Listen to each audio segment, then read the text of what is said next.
किसानों को आधुनिक खेतों से जोड़ने और कृषि को नई दिशा देने के लिए इफ़को ने एक बड़ा कदम उठाया है। देश भर में नैनो उर्वरक जागरूकता महाअभियान की शुरुआत की गई है, जिसका शुभारंभ इफ़को के अध्यक्ष दिलीप संघानी ने नई दिल्ली से 5 नैनो प्रचार वैन को हरी झंडी दिखाकर किया। यह अभियान 19 राज्यों और केंद्र शासित प्रदेशों के 560 जिलों और 3,477 तहसीलों तक पहुंचेगा, जहां किसानों को नैनो उर्वरकों के फायदे और उनके उपयोग के बारे में जानकारी दी जाएगी। बता दें कि इफ़को का उद्देश्य है कि किसान नई तकनीकों को अपनाएं और पारंपरिक उर्वरकों पर निर्भरता कम करें, ताकि खेती को ज़्यादा किफ़ायती और टिकाऊ बनाया जा सके। इस दौरान किसानों को नैनो उर्वरकों के सही इस्तेमाल के लिए विशेष प्रशिक्षण भी दिया जाएगा। इफ़को के मुताबिक नैनो यूरिया प्लस और नैनो डीएपी की मांग तेज़ी से बढ़ रही है, जिससे लॉजिस्टिक्स, ऊर्जा और आयात लागत में कमी आ रही है। यह कार्यक्रम इफ़को सदन में आयोजित किया गया, जहां प्रबंध निदेशक केजे पटेल समेत कई वरिष्ठ अधिकारी मौजूद रहे। यही सवाल है कि जो डीएपी और यूरिया है उसके जो लिमिटेड बैग्स हैं और किसानों को मतलब एक लिमिटेड परचेज करना पड़ता है, तो वो कैसे इंक्रीज़ होगा या फिर कैसे मैनेज होने वाला है, किसान के लिए कैसे यूज़ करने वाले हैं आप? देखिए, आज की डेट में कोई लिमिटेड वाली बात है नहीं मैडम। मैं ये कहना चाहता हूँ कि जहाँ तक फर्टिलाइज़र की रिक्वायरमेंट है, पूरी तरह से जो भी फर्टिलाइज़र किसानों की ज़रूरत है उसको पूरा किया जा रहा है। आज आप अपने देश की बात ही कर लें तो जितना यूरिया का प्रोडक्शन, अगर मैं इफ़को इफ़को की तरफ से हो तो मैं कह रहा हूँ कि इफ़को में हमने इस वर्ष में जितना प्रोडक्शन के टारगेट हमें लक्ष्य जो दिया गया है, जो हमारी कैपेसिटी है, उससे भी 2 लाख टन अधिक यूरिया हमने बनाया है। तो देश के किसानों की ज़रूरतों को पूरी करने के लिए देश की फर्टिलाइज़र कंपनियाँ पूरी तरह से कार्य कर रही है।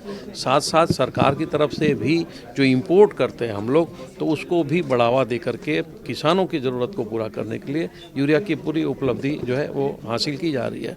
तो इस बात की कोई ये नहीं है कि कहीं पर भी कोई किसानों को लिमिटेड फर्टिलाइज़र दिया जा रहा है। दूसरी बात, किसानों को कितना फर्टिलाइज़र का उपयोग करना चाहिए, ये सबसे ज़रूरी है कि किसान अगर संतुलित मात्रा में फर्टिलाइज़र का उपयोग यदि नहीं करेंगे तो इससे हमें 2 नुकसान होते हैं। एक तो ये होता है कि हमारी ज़मीन जो है उसकी प्रोडक्टिविटी वो ख़त्म हो जाती है, कम होती जाती है। ज़मीन के अंदर में ऑर्गेनिक कार्बन होना चाहिए, वो धीरे धीरे डिप्लीट होता है। और इन केमिकल्स के कारण, जो कि यूरिया हो, डीएपी हो, कोई भी केमिकल फर्टिलाइज़र्स है, तो उसके जो दूषित प्रभाव जो हो रहे हैं, प्रदूषित हमारी धरती भी हो रही है, पानी भी हो रहा है, हमारी हवा भी हो रही है। तो इससे बचने के लिए सबको ये बताया जा रहा है कि जो केमिकल फर्टिलाइज़र्स है उसका बैलेंस्ड उपयोग किया जाए। ज़रूरत के जो मात्रा है, क्रॉप पैटर्न के हिसाब से, आपकी ज़मीन की न्यूट्रिएंट की रिक्वायरमेंट के हिसाब से उसका उपयोग किया जाए। उसको कम करने की बात नहीं है, लेकिन ऑप्टिमम कंजम्पशन होना चाहिए। तो उस बात पे किसानों को एक संदेश दिया जा रहा है। सर, नैनो उर्वरक से किसानों को कितना फ़ायदा होगा? किसानों को काफ़ी फ़ायदा होगा, देश को भी फ़ायदा होगा। देखो, एक बोरी 270 रुपये में किसान लेता है, यहाँ एक बोतल 225 रुपये में मिलेगा। एक बोरी जो काम देता है वही एक बोतल काम देगा। और जो किसान जो शॉप से परचेस करके खेत तक ले जाता है, यदि 10 बोरी परचेस करके ले गया तो उसको कोई व्हीकल करना पड़ेगा। ये सिर्फ छोटी सी बैग में बाइक पे लेके जा सकता है, तो उनको हर तरफ से उत्पादन इतना ही देता है और खर्च कम आता है। इनसे अपने आरोग्य को फ़ायदा होगा, अपनी ज़मीन को फ़ायदा होगा, अपने वायु प्रदूषण नहीं होगा, तो उनका फ़ायदा एक अलग से मिलता है। तो नैनो यूरिया, नैनो डीएपी आज के समय में श्रेष्ठ किसानों के लिए, देश के लिए, जनसमूह के लिए भी है।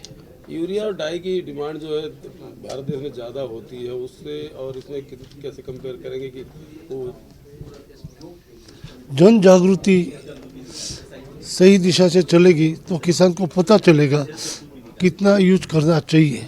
आज तक जो उपयोग कर रहे उनका चौकस मार्गदर्शन नहीं होने की वजह से ज़्यादा, एक किसान ने जो 1 बोरी डाला तो बाजू वाला 2 बोरी डालेगा। ऐसे करने से कोई और ज़्यादा फायदा नहीं होता है। जी हम सही दिशा में नैनो कितना यूज करना चाहिए उनका पूरा मार्गदर्शन बोतल पे पत्रिका से और मीटिंग करके समझाते हैं। तो इससे किसान को भी फायदा होगा, जमीन को भी फायदा होगा, देश की सब्सिडी नहीं जाएगी, इनसे